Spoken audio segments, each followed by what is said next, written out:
पूरा दिन के सफर की थकन के बायस दोनों जल्द ही सो गए। अगली सुबह सूरज निकलते ही आदित्य बिस्तर से उठा और सीधा नीचे रामू के पास पहुंच गया। रामू चचा, क्या यहाँ आसपास कोई इबादत की जगह है, जैसे मंदिर, मस्जिद या चर्च? रामू ने सर हिलाते हुए जवाब दिया, हाँ, यहाँ से कुछ फासले पर एक पुराना मंदिर है। आदित्य ने कदरे झिझकते हुए कहा, क्या आप वहां से मेरे लिए कोई ऐसी दुआ करवा सकते हैं या कोई ऐसी चीज ला सकते हैं जिससे अगर वाकई वहां कोई बुरी ताकत हो तो हम महफूज रह सके? रामू ने हैरत से उसकी तरफ देखा। क्यों, क्या तुम वाकई रेड रिवर इन जाने का इरादा रखते हो? आदित्य ने हल्की सी मुस्कुराहट के साथ बात टाल दी। बस एहतियात बेहतर होती है। आपने खुद कहा था कि लोग वहां जाने से डरते हैं। रामू चंद लम्हे सोचता रहा, फिर बोला, मैं पिछले महीने हज पर गया था। मेरे पास जमजम का पानी मौजूद है। अगर तुम चाहो तो मैं इस पर दुआ पढ़कर तुम्हें दे देता हूं। कुछ देर बाद रामू एक छोटी सी बोतल ले आया। आदित्य ने एहतिराम से वो बोतल अपने हाथ में ली। वो कमरे में वापस आया, एक साफ कपड़ा मेज पर फैलाया और उस जमजम के चंद कतरे छिड़के। फिर उसने निहायत एहतियात से उस कपड़े पर एक हिफाजती निशान बनाया। अली चचा हैरत से उसे देख रहे थे। ये क्या कर रहे हैं आदित्य बाबू? आदित्य ने नजरें उठाए बगैर जवाब दिया, कभी कभी जंग जीतने के लिए हथियारों से ज्यादा यकीन की जरूरत होती है।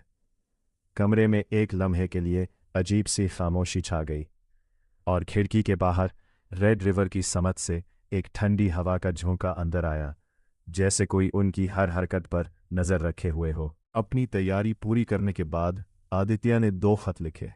दोनों खत उसने डॉक्टर रियान के नाम से डॉक्टर सक्सेना और डॉक्टर अर्जन को भेजे। उसने वो खत रामो के हवाले कर दिए और रामो ने यकीन दिलाया कि 1-2 दिन में वो डॉक्टरों तक पहुंच जाएंगे। उधर आदित्य ने अली चचा से कहा, आज मैं आपको वो हकीकत दिखाऊंगा जिसकी वजह से सब मुझे पागल समझते थे और जिसने सोनिया की जिंदगी तबाह कर दी। रात ढलते ही दोनों खामोशी से रेड रिवर इन के करीब पहुंचे। गाड़ी को काफी दूर रोककर झाड़ियों में छुपके वो रेस्टोरेंट पर नजर रखने लगे। अचानक एक खौफनाक साया एक लड़की को जबरदस्ती अंदर ले गया। लड़की की चीख चंद लम्हों तक गूंजी, फिर अचानक खामोशी छा गई।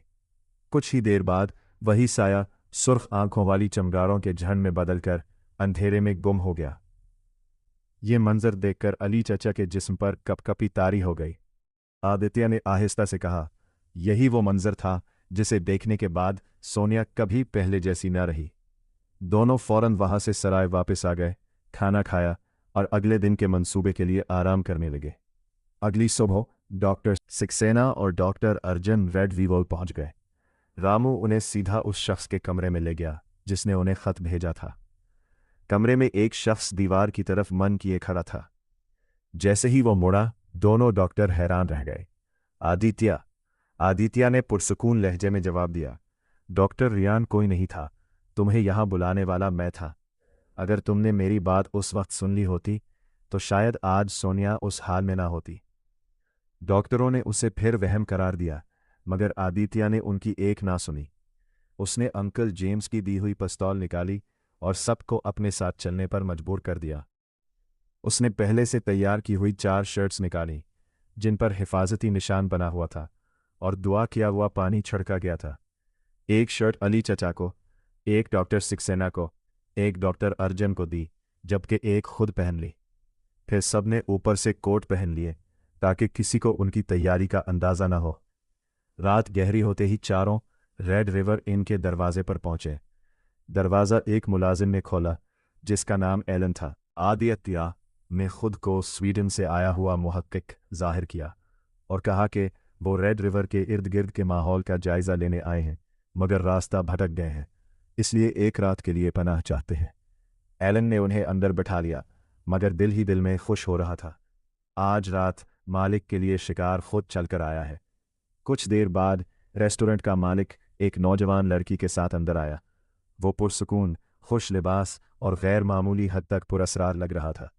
आदित्य एक नज़र में समझ गया कि यही इस खौफनाक राज का असल घन है। मालिक ने खामोशी से एलन को हुक्म दिया कि मेहमानों के लिए खाने का इंतज़ाम करे, फिर वो खुद इस लड़की को साथ लेकर अंदर चला गया। एलन ने मेज़ पर खाना और मशरूब रख दिया।